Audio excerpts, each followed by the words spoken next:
પરંપરાગત રીતે ઘર આગળ તેમજ દુકાનો આગળ તમે લીંબુ મરચાં લગાવેલા જોયા હશે.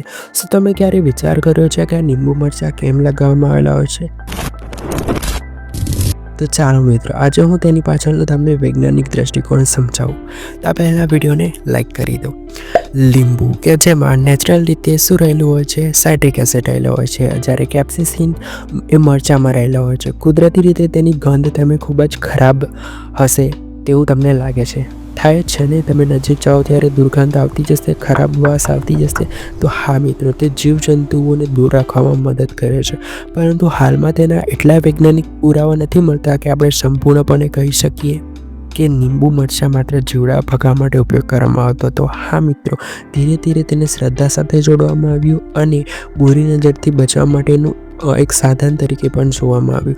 તો મિત્રો, તમે દરવાજા કે બારી બારણા આગળ લીંબુ મરચાં કેમ લગાવો છો મને કોમેન્ટ કરીને જણાવો.